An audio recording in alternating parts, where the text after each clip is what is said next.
I never lose, either I win or I learn. Those are my only options, to whomever it may concern. About to be a hot topic, play with fire, you get burned. Ain't nobody give me nothing, whatever I got, better I earn. I never lose, but I learn. I either win or I Thank you for learn. listening to the Those are Strong my AF podcast. This episode is brought to you by our Weight Loss Transformation Masterclass. After spending over 30 years of my life being obese and dealing with chronic constipation issues, I decided to get my certification in fitness, nutrition, and wellness to empower myself to lose over 70 pounds and keep it off.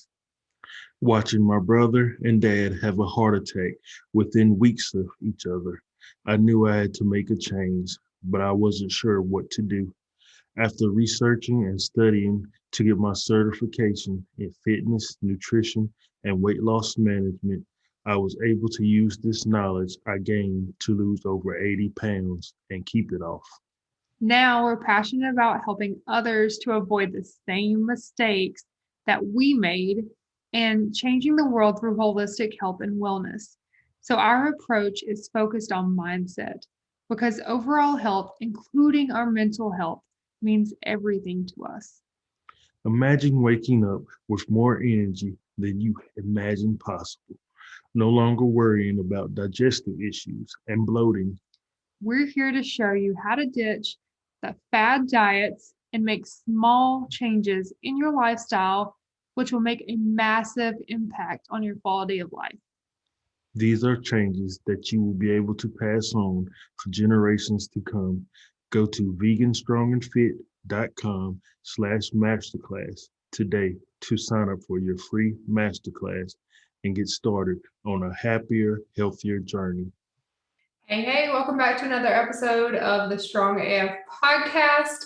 Actually, the last episode of the year of the Strong AF podcast. I'm Ashley. I'm Yuri. And we're really excited because we thought this would be pretty cool to go back over the years, since especially this is our first year of having this podcast, and give you guys like a little compilation of our most downloaded, our most popular guest episodes of 2021 as the final wrap up. So we're really excited to introduce number 5 that made the list is Align Your Mind with Ricky Prestige Leveret Jr.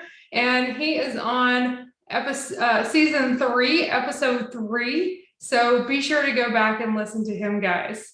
Yeah, there's powerful messages in there. There's so many different messages in there, from manifestation, affirmation, spirituality, and prison to school pipeline, and there's kids, so many. family, like it's crazy. It was really hard to find the perfect snippet for this because really the entire episode was amazing. So definitely after listening to the snippet, go back and listen to that episode. And then once you're finished with that, go on, if you're on Apple Podcasts, be sure to write us a review.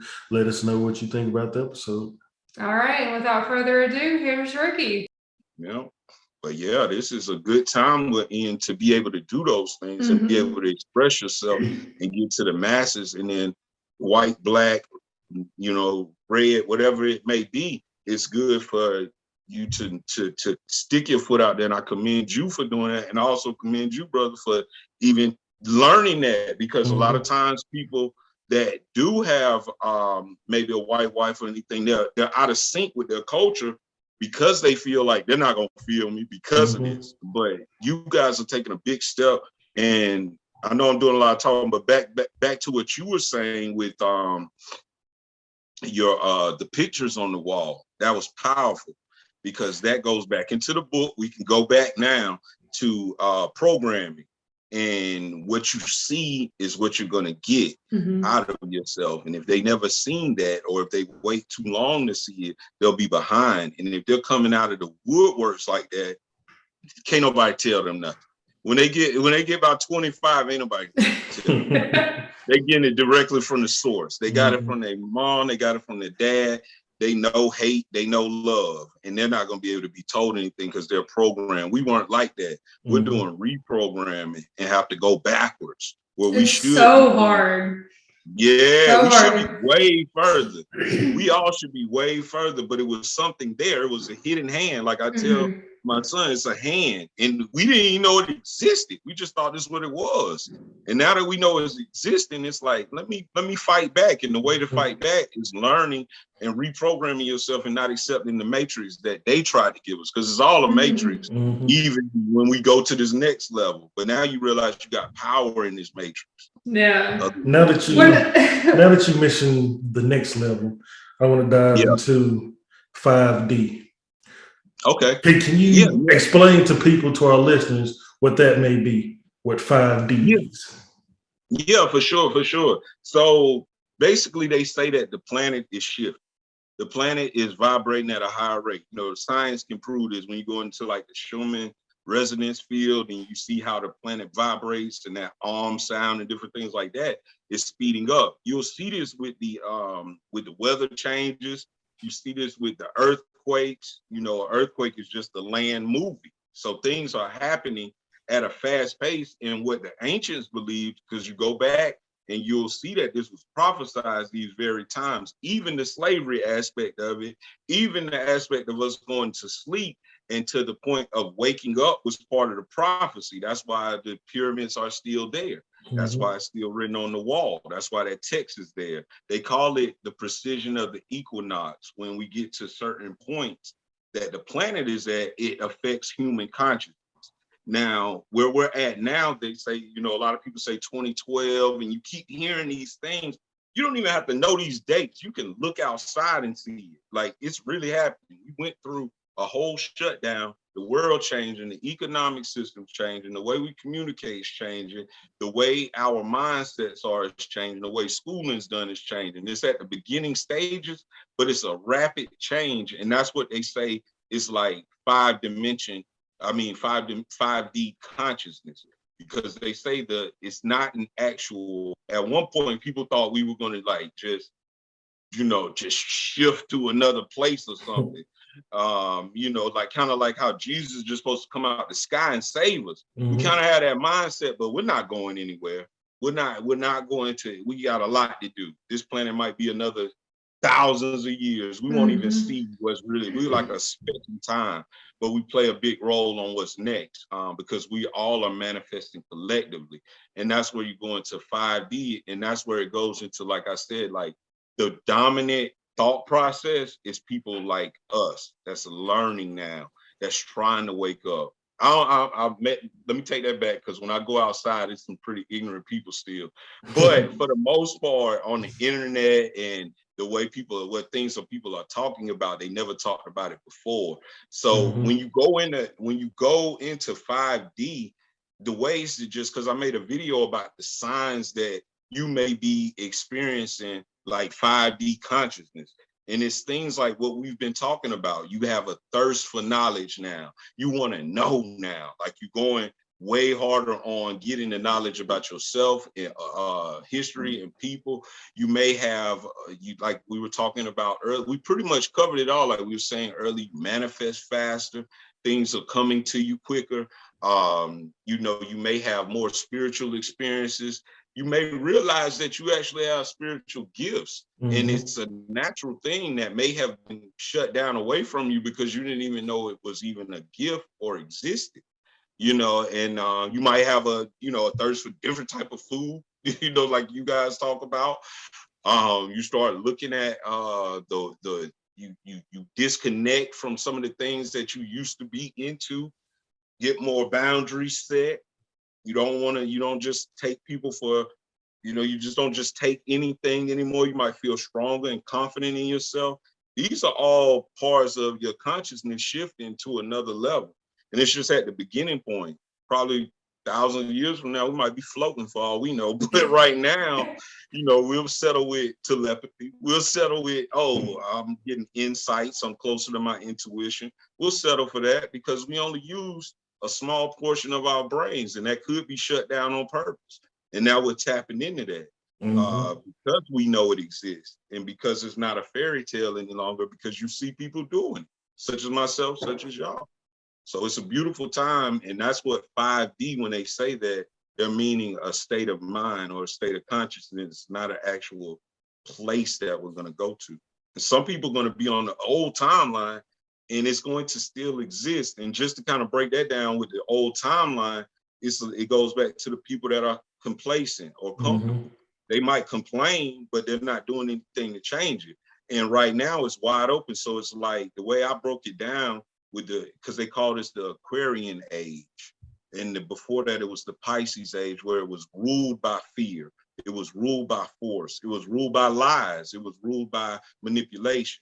Now we're going into where it's more so ruled by love, or ruled by, knowledge of God within you instead of God outside of you. And that's where we're at in history. But people have to realize, I want to tell the audience this, is that we're right now where we're at is wide open. So you can do those things. You can take those chances, and you can go get your podcast started, go get a book, go start a new job, make your own job, whatever you want to do the artwork, because it's a space for that right now. But as you see, when you look at politics and other things, they still want you to get the vaccine and trying to control you. So it's about to close, and it's going to be those people behind the gate still in that 3D complaining, where we're going to be over here not even really noticing that anymore. Like our mind states are not going to bring that into our universe as much as it used to do, because we crossed that threshold.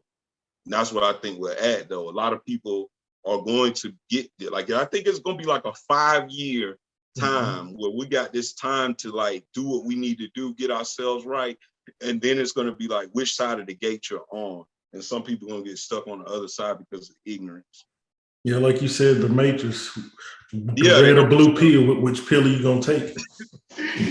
That's the easiest breakdown. And I'll go into that real quick, because I actually was able to interview because I was doing interviews at one point, and I was able to interview the original writer of The Matrix. Wow. And she's a Black woman. Sophia, I don't want to make her name wrong. I'm sorry. Just look up the original writer of The Matrix, because they stole her script and they made the movie. That's another example of how it was for us. But she ended up suing them. She got money for that, or she's working on getting the money for it. But I was able to talk to her, and I just was like, what made you think of this, or where did the Matrix come from, that idea? And she said the Matrix is actually from the Bible, because it means female womb, like an opening or like a portal, I guess you would say. That's the way she's using it. But she said that she was like, the main thing that you have right now is a choice. Like, the main thing you have, you can choose what you want to do. Now, you might have people up against you. That job might be like, we're going to fire you, but you still have a choice of what you want to do. And she was like, that is all it breaks down to at the end of the day. You're here for an experience, and you get to choose what you want to do. And I got that directly from the source. It was like I was talking to the Oracle herself. Number 4 on the list of our top 5 episodes for 2021, we have People Change People with Justin Smith. This was on season 1, episode 21. And this was a very personal one for me, because I've known Justin for years. He was actually my middle school prom date. So it was pretty cool to go back and interview him. And amazing how, he doesn't have any books or podcasts or websites or, anything like this, like our normal guest interviewees do. But his story is just incredible and so heartfelt, and it has just really touched a lot of our listeners, and we're so excited to bring him back on today's compilation and let you guys hear a snippet of that episode. But be sure to go back, like Yuri said, he's on season 1, episode 21, and listen to that full episode. Yeah, because the message and things in that conversation was very heartfelt and personal, and people can relate to it. All of us can. It's funny that you used to say that. So in high school, my mom, she once told me because my grandfather was very racist. He would just use the N-word all the time. It was awful, and I knew at like 7 years old, like that's wrong. I knew that at that point in my life, like, why are you like this? But anyway, my mom told me in high school, she's like, now, don't you go off to college and bring home a black girl. And I didn't. Last summer for 4th of July, I brought home a black boy.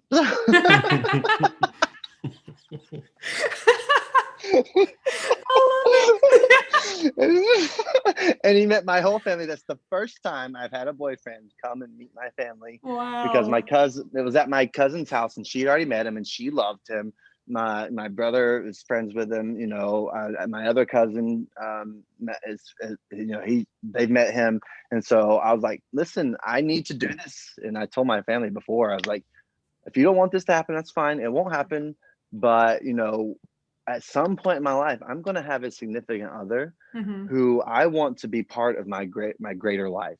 And I'm tired of having these two lives, you guys, and then him. And I said, that's fine. I respect that. I won't argue with you. I won't be upset. However, for any future family get-togethers or holidays or whatever, if my partner's not welcome, I'm not coming. And if I'm not coming, by default, my kids aren't coming either. Yes. And so, I mean, I kind of used that card, but trust me, we have had the same conversations. Yeah. So whenever me and Yuri first got together, they weren't at my dad was at my wedding, but none of his family was at our wedding. And they didn't want us to come up there for Christmas. So no, they wanted us to come, but they wanted me to come for Christmas. They did not want Yuri to be there for Christmas. So by default, I was not there for Christmas.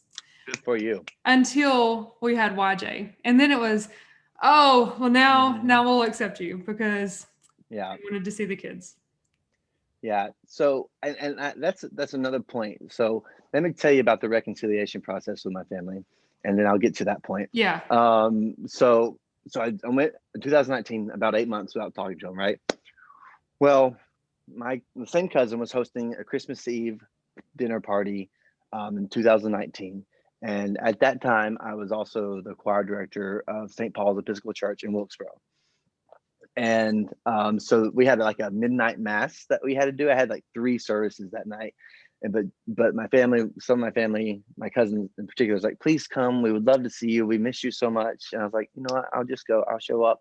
So I went, and all my family was there, and they were all so excited to see me. And it was a nice, good, cordial, happy time. I couldn't stay long because I had to get back to the midnight mass, right?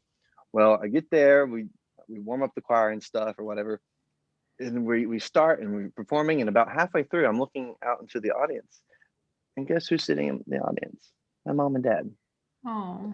And I'm like, that's kind of special, like that meant a lot to me that I reached out, and then they also in return reached back out, and so I was like, maybe we could do something with this. And so since then, we've been very adamant about trying to rebuild our relationship, and it's pretty good. Like, I talk to my parents a whole lot since I moved down, and I love to go home and visit them. I love when they come down and stay with me and come see the kids. Like, we joke and we have a pretty good time. I love my parents very much. Yes. They still are very iffy on this whole thing. But like I said, the 4th of July, my mom, at the end of the night, she hugged my boyfriend. Aww. Goodbye. I don't know if it was a genuine thing, but it was a thing. There was contact, so that's progress. And I always believe growth is growth. No matter how small, no matter how little, no matter how long, growth is always growth. And that's something that's worth celebrating.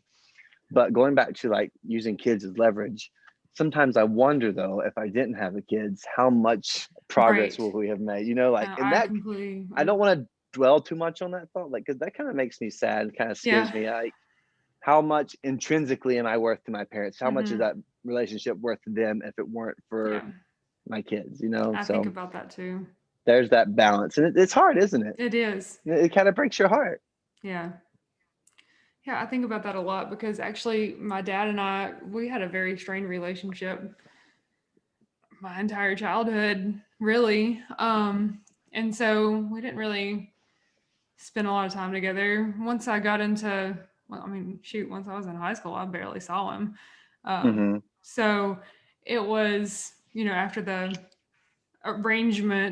custody arrangement had pretty much ended and I was 2 hours away from him, there was very little time that I actually saw him other than like Christmas Eve. And so it wasn't really until I had YJ that we started building a relationship. And Yeah. what hurts me is that I feel like it was all because of the kids, because now that all this stuff has come to light over the past year, it's become very strained again, and we've barely seen them. We talk to them. They call once in a while, but mostly it's Right. I call them, that kind of Right. thing. So, And plus COVID yeah. doesn't help either, you know. No, not at all. Not at all. Now So, Yuri, is your family this similar way to how they respond to Ashley, or is it totally opposite? It's Oh, totally no. opposite. Because Okay. I like to say my uncle pretty much he was the groundbreaker Yeah. because he Okay. was the first one. He married his wife. They met in Germany when he was deployed. So Yeah. she's German, white, Mhm. so we're used to it. My Okay. brother Cool. my brother has mixed kids. My cousin have mixed kids. So yeah, we're all used to Awesome. it. Yeah. It's no problem at Cool. all. Yeah. Good. And by the way, Yuri, I love anytime that you like one of my comments on Facebook or that we get to interact. Like I've always wondered who's really doing it, but sometimes I have a strong feeling that it's you It's who's a is lot of reaching out times, to me. Yuri. I'm like, yeah, man. Like, and Yeah. I really appreciate that support, and I love being Yeah. able to. I hope what I do is very supportive of you, Definitely. and Mhm. I hope that I'm using my platform to help propel your voice. Yeah. Mhm. That's my goal. And I feel like I'm gonna have to have a whole other podcast episode myself, like telling my story, because I'm spilling more beans on here than I am on our own stuff. But so like you're I just have that effect on people. It's okay. I do it all the time. man, that was great. I just love listening to that every time. Now, here's number 3. And this was definitely, I could see why this was the top downloaded episode because this was a lot of fun.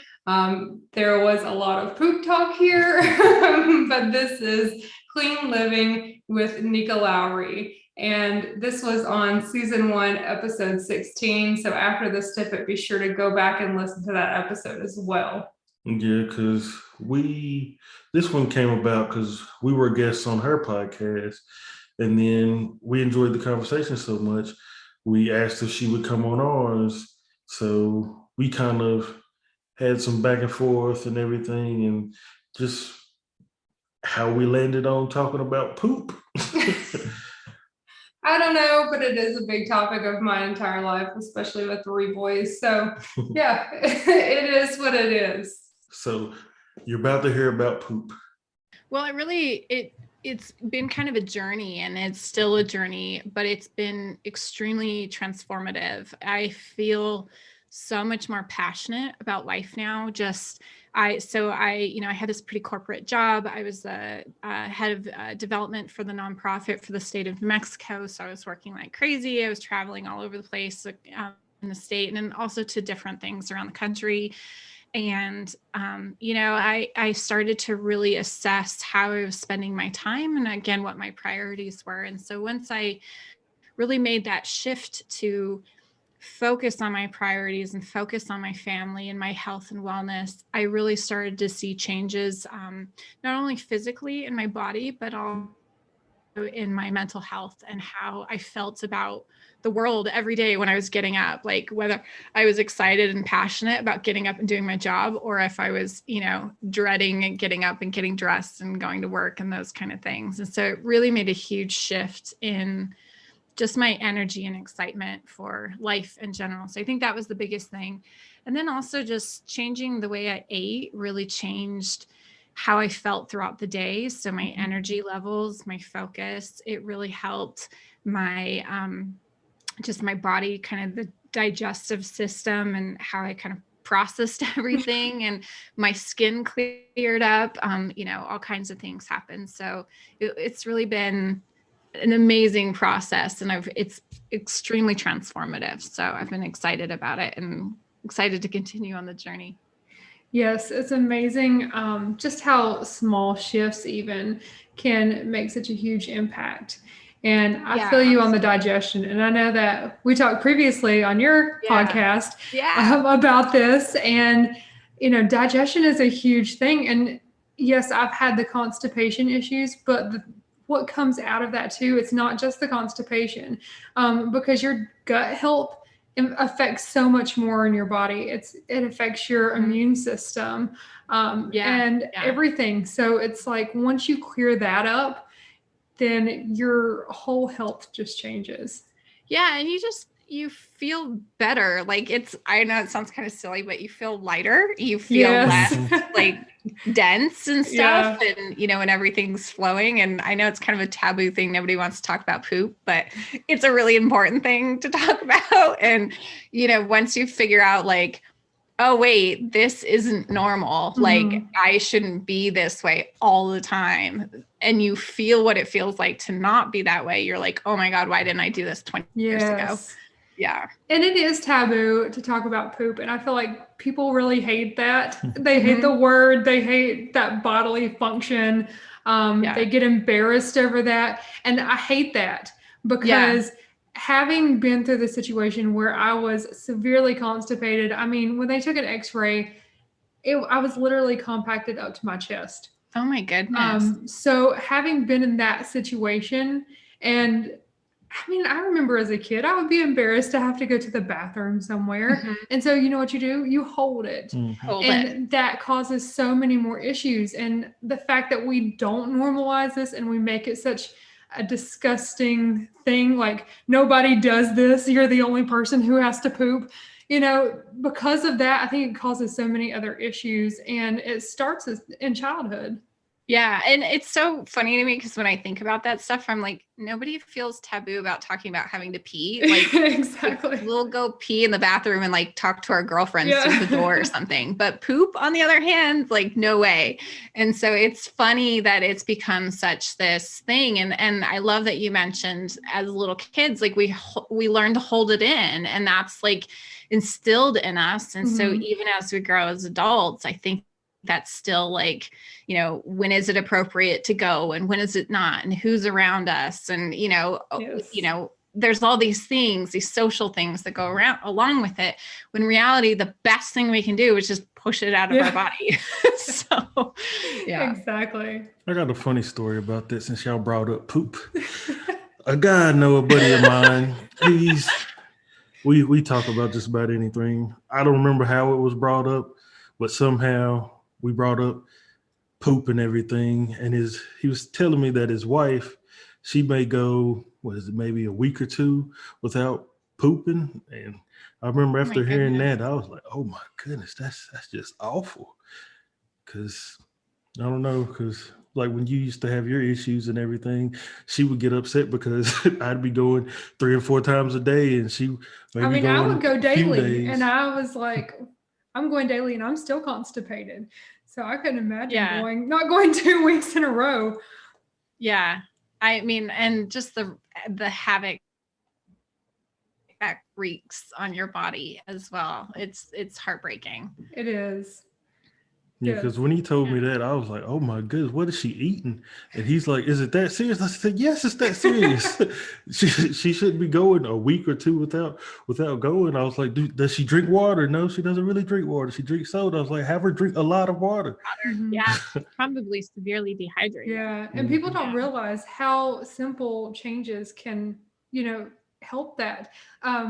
Also, on this side note here, our son had issues with wetting the bed for a long time. Turns out he was constipated because the way that it sits, it's pushing up against the bladder. So the pressure, yes, the pressure is up against the bladder. So it's going to push out the bladder and it causes accidents. So you think, okay, we were always told like, don't let him have water past a certain time. Well, he wasn't drinking enough, and therefore he wasn't emptying himself, and he was having bedwetting accidents. Yeah. So it's just crazy how everything kind of relates there. Yeah, and it is funny because the things that we learn from like kind of the general knowledge of society tend to be like the complete opposite of what we actually need to be doing for our body. And like you mentioned a minute ago, there's a lot of like really simple things that you can incorporate into your life that really can make a huge difference. Like drinking water, as silly as I know lots of people struggle with just the idea of drinking water, but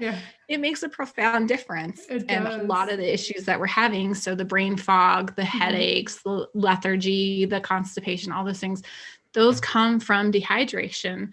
And I think it's something like 92% of Americans are dehydrated, like on any given day. And I mean, that's terrifying. Yes, and so, it is. if we can just reset that little bit, just make that little bit of a difference, it can be, a huge change over time.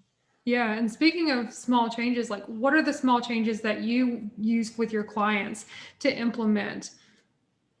So each client's different. I'm a big believer in kind of bio individuality. So everybody's different, literally like every body, let alone everybody is different. And so it's really specific needs for those people. But there are some general kind of topics or thing pretty much everyone can do that can really help. Drinking water obviously is a good one. Usually what I try to teach is to start small, like you mentioned. So, if I have a client coming to me that's basically living off of sodas, which we see a lot, just replace one soda a day with a glass of water, drink water with lunch or something, and that's it. And so we start small, and then, they do that for a month or so and kind of get comfortable with that. And then let's replace 2 a day. And then we get them to the point where 99% of what they're drinking is water. And so it's small changes. It's those little habits over time, because what you see often is, it's very rare that, and I say this with excitement, so I'm looking at Yuri, it's very rare that people can just quit things cold turkey. People can quit cold turkey, but it lasts for maybe 3 days or 7 days. You'll see a lot of people fall off the wagon at 10 days. That tends to be a kind of that 7 to 10 day period is where people start to kind of struggle a lot. And so, if you start small and do those little shifts over time, it doesn't have the same mental scariness, I guess, for lack of a better way to put that. So starting small, making those little shifts. The other thing is just adding one vegetable to your day each day. So if that's having a salad for lunch, or adding a vegetable, when I say vegetable, I don't mean like microwaved, cooked, covered in butter, kind of old soggy thing. Right. I mean like a real, like just eat a carrot or make some asparagus or steamed asparagus or something, just one vegetable a day, and start making those shifts. And then if you can start to continue to add those things over time, it really does start to add up quite a bit. Love that episode. Everybody, there were so many comments and emails about poop. We were up to here with poop, I guess. And coming in at number 2, we have competitive calisthenics with FOE Fitness. This was season 1, episode 15. This was a cool surprise because Yuri knew them Assad from high school. But it was pretty cool because at the end, we came onto the episode not even realizing, but at the end we realized that they had actually both at least tried the vegan lifestyle. So it was very cool to hear that we had that commonality as well. But this episode was definitely a fan favorite, and for great reason. We had a lot of fun laughing it up, and also getting into some really serious conversations. And these guys are just so inspirational. It was so great to have them on. So without further ado, here's FOE Fitness. How'd y'all come across that, like the whole competitions and everything? Shit, how did we come across it? Man, I was at this gym. I was at this bodybuilding gym. And shout out to my homeboy Bo. His name Team Easy Money MVP on Instagram. Me and this dude was in the same gym working out for probably a year, over a year. But we never said one word to each other. Like we just look at each other and just do our own thing. We just never spoke. And one day, I'll never forget, it was December 31st, 2008, the last day of the year. And somebody was like, yeah, he's training for a calisthenics competition. I'm like, oh, no, we got to talk today, bro. Like, what you doing? Because I've been doing calisthenics all my life. So I'm like, nah, I know what this is. I'm good at this. What you doing? And he told me about a competition. And after that, I put the weights down. That day, December 31st, I stopped taking weights seriously. I was eating 6 times a day, trying to get big and get my bench press. I'm like, yeah, this is over for this. I started catching, my face was breaking out from eating all this food. Yeah, I'm not doing this no more. So I put the weights down, and ever since then, it's been strictly calisthenics, strictly. So tell us a little bit about these competitions, because we've seen them on YouTube and they're amazing, but I'm sure a lot of our listeners out there aren't sure what these competitions are like. Hold on, before you get into it, I'm gonna tell you what I thought when I first seen it. Cause I seen it, it was y'all was doing like the full body pull up on the monkey bars or whatever. I seen it, I was like, damn, how many he gonna do? And then you came there, you run to the other bar, you doing your dips. I said, damn, he got weights on the back. Then my son looked at him.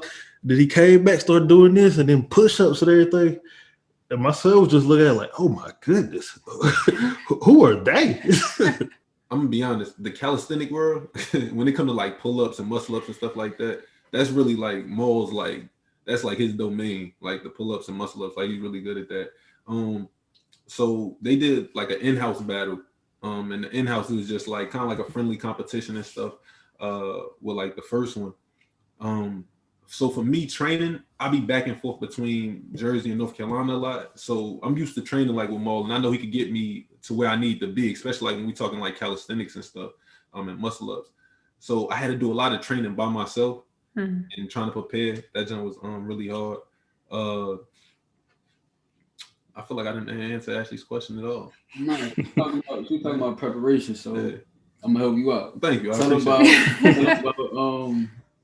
when you actually came to Jersey. Oh, and then we had like 2-3 days or something like that. Yeah, so I was able to come to Jersey, and I was having trouble like with my muscle ups, because in the competition it was like muscle ups, so I could muscle up a little bit, but it wasn't that good back then. So the person next to me tried to kill me. You know, he had me doing like all these different like workouts and stuff like that. We had like 2 days before the competition. I'm like, oh my gosh. Yeah. So he was going nuts. Yeah. And it was like just doing like assisted muscle ups. So you might find like, because like Yuri was saying, like it's like a pull up, but you bring your whole body over the bar, right? Well, at least like up to like your belly button and stuff. So I had to do like assisted ones, meaning like I would find a bar where I could just reach up. I don't have to jump up there and grab it. And then I would just jump up and push myself over. So he had me doing like 50 of those, you know, and just like so many different like pull-ups and stuff. And it was crazy. And one thing I can say is if you're not getting a good explanation from this, you can go to FOE Fitness on YouTube and you'll be able to see like we did Maul's like the road to Maul's battle. He did one of the biggest calisthenic definitely one of the biggest calisthenic stages, you know, and that was really just showing like our day-to-day, like for his per se, what we did, we was going out to the place at 6 a.m. It was 5. We was going out 5 a.m, like it's all the way in New York, so we in New Jersey, so it was like a 30-40 minute drive. We'll get up early, go out there, try and get out there before anybody gets out there. The sun's still down, we working out. Because we ain't want nobody to see me preparing. Like, right. Yeah, I feel you. Like my competitors, driving past, like, oh, we got like, nah, we dark outside, you ain't gonna see nothing.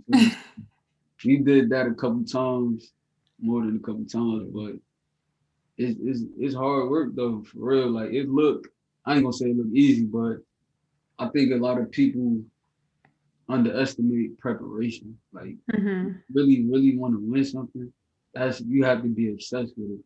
And I was obsessed with it. Like I got sick, not COVID sick, but I got sick. But it was a lot going on around that time. A lot of relationships suffered. Like it was a lot going on around that time. And my dog, he came from North Carolina to help me prepare for that. Like he ain't have to do that. You know what I'm saying? So he came in like the last 2 weeks before the battle. He just helped me prepare. and just stayed on me and critiqued me, really. Like, he was just telling me everything I was doing wrong. You know what I'm saying? Like, that's not gonna work. They gonna no rep you for that. You should have had 3 more of those, and he was just on me, you know what I'm saying? So it was a lot, man. It was dope. I appreciate it so much. Every time I watch that video, I just smile. I ain't gonna lie. And that's something else like you have to like prepare for too. Like he was saying, like a no rep. So it's like you doing pull-ups and stuff, and they like that don't count. That don't count. You like, are you serious? Are you really want to jump down off the bar and like Right. you know, because it's like the adrenaline, like adrenaline is pumping and stuff, and to hear a no rep that it hurt, but you have to prepare for those things, you know. Yeah. You definitely have to over prepare. We talk about, training to failure a lot, and I feel like y'all are way over failure on those while watching. Oh, yeah. And I'm sure when you do get those no reps, it's like, oh my gosh, I'm exhausted, but you just got to do it again. For the competition wise, when y'all doing the muscle ups, how many reps is at the beginning of it? So it's a routine. So you just stick to the routine. So I'll tell you my routine for my battle at Wingate that I had. So it was 25 weighted pull-ups with the 45-pound plate, 25 weighted dips with the 45-pound plate, take the plate off, 25 body weight pull-ups, 25 body weight dips, and then 25 muscle ups at the end. Yeah. So that was that routine. So the toughest thing about the routine obviously was the muscle ups at the end, because your triceps, your back, your biceps, your forearms, the bar at that park, at Wingate Park, is really, really thick. So it taxes your forearms like immediately, like it bites at you. Like every rep you can feel your grip going. You know what I'm saying? So that was the routine, man. It was a tough one. It was a tough one. It took me like, I think my best time in training, it took me like 8 minutes and 30 seconds to do it. And that's my best time.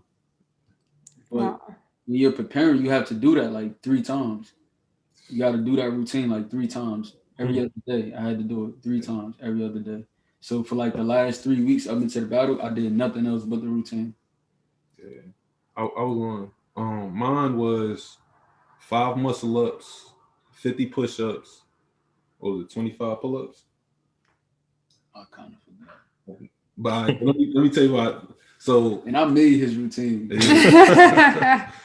So it was like 5 muscle ups, 50 push ups, then it was 25 pull ups, then it was 50 dips, and then it was 5 more muscle ups. Then it was like 20 burpees, I think. 25 burpees. Okay. And 25 burpees.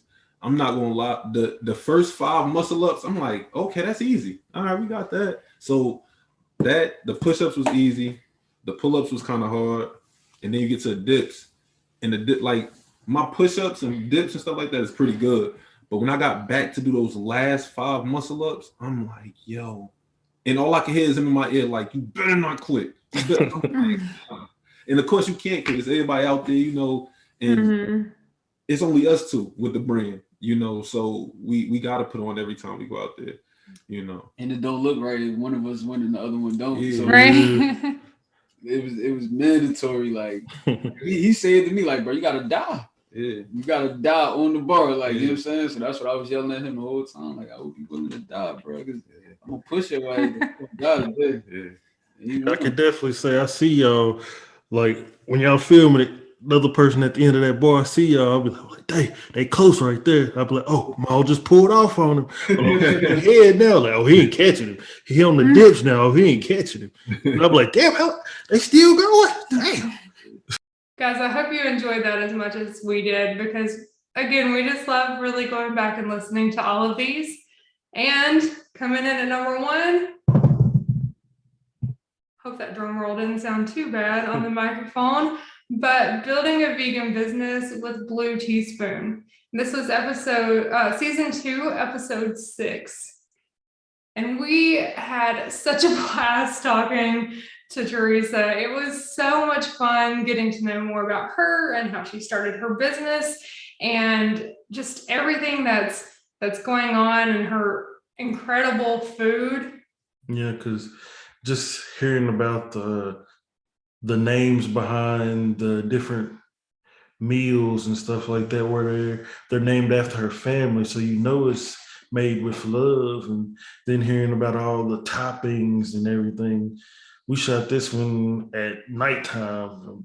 Just hearing about the food, we was like, oh my goodness, we're starving now. Just imagine what it tastes like once you're hearing the description of it. So if you're out there and you happen to see Blue Teaspoon pop up, be sure to go ahead and hop in that line. We're pretty sure it's going to be a long line. So here you go, Blue Teaspoon. Here's the thing. Anybody can make a burger, right? But not everybody can really make a nice gourmet, nice fancy burger. And I felt like, you know, you go to Red Robin's and you can get all these nice fancy things on the burgers. Why can't we have that as vegans? Why can't we have something that's delicious and you know, so you can crave for it again, you know? So I started trying to figure it out. I said, okay, so again, here we go. I'm laying in the bed. I said, what's going to be the first name of my first burger? Long and behold, I came up with Bacon Blue Rennie.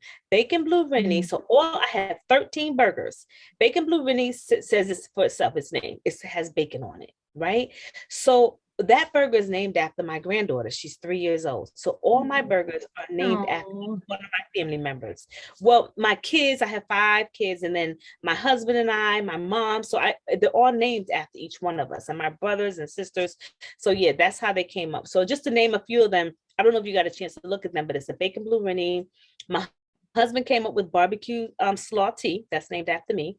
Frank's barbecue jackfruit, Jay's jerk shrimp, Irie Jr., Guaca O'Neill, Naya smashed Gouda, Nessie dripping, Dee's Mac Attack, Monica's plain Jane, and Anthony's double burger. And T's backyard. That's it. Oh my gosh. I was looking at the pictures of your food, and I was just telling Yuri, I was like, I know we just ate, but this is making me hungry. Good. That's the goal. You know, so we want everyone to come hungry. We always actually come to us hungry and come as strangers and leave as friends. That's what we ask, you know, that's our mission. So, and we just want to feed the community. We want everybody to enjoy their food, you know, so there's something for everybody. Like the Irie Jr. has vegan jerk shrimp with smoked Gouda grits on there. Oh my gosh.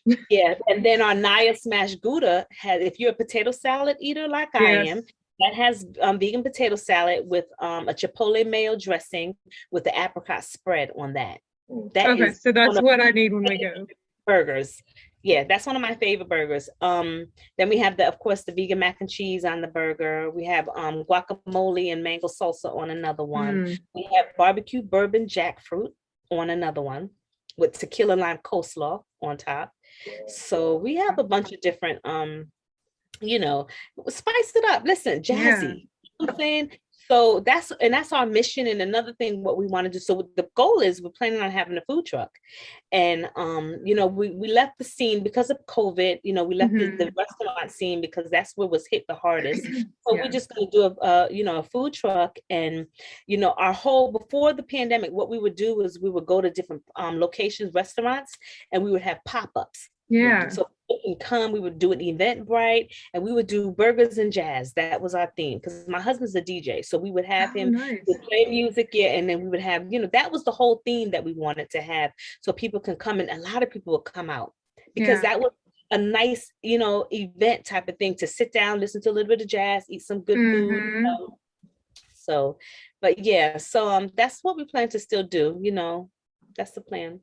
That's incredible. I love it. And when you get that food truck coming, you're going to Charlotte, right? Because yes, absolutely. I'm hoping that you guys get to definitely give us a try. You know, and I wanted to share with you also, just to share with everybody else that's watching, that we're not only just burgers, we're burgers and more. So there's a lot of other things that we also put on the menu. Like we just did an event in Willow Springs, which is close to Garner in North Carolina. We did curry chickpeas. Oh my gosh.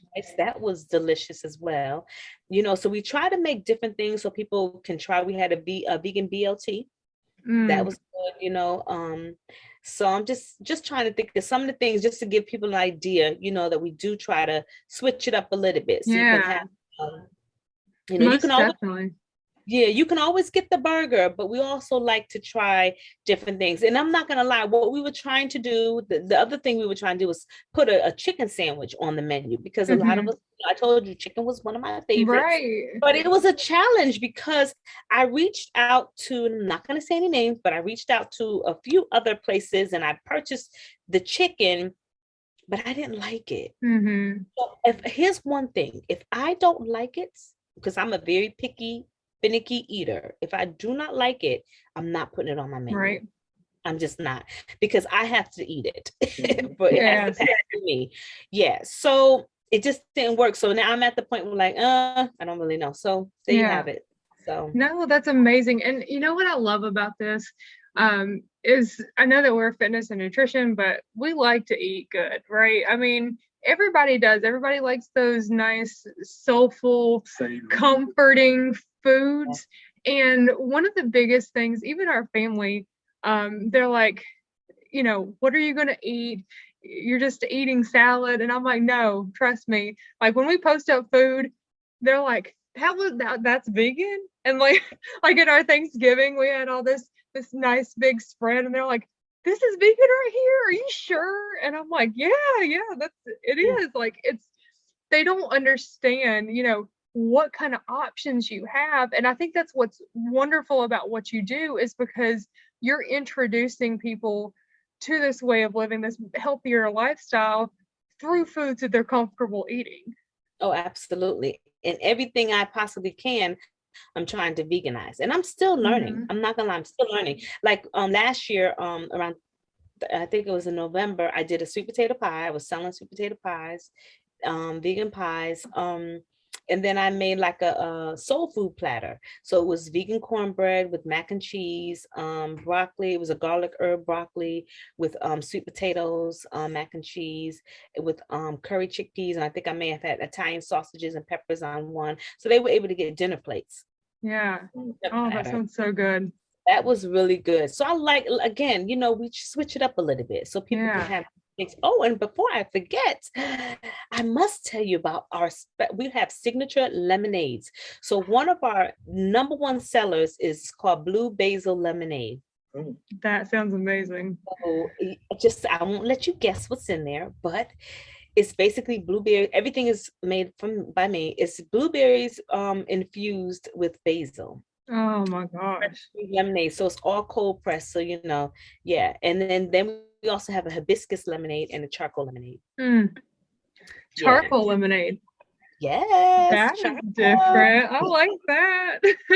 Yes. So yeah, that's one of our big sellers too. Like we sell out of the hibiscus and the charcoal, literally. And I must say, I mean, I didn't really realize it, but I have a customer that lives in Maryland, and every time she comes down to visit, she's always asking for our food, and she orders multiple hibiscus and charcoal lemonade and the food, like just multiple, because they want to take it back. And I finally asked her one day, you know, do you guys have any restaurants in Maryland? And she said, they do, but she hasn't tried their food yet. And she's so used to mine that she don't anywhere else. She just waits to come here. I said, this is much.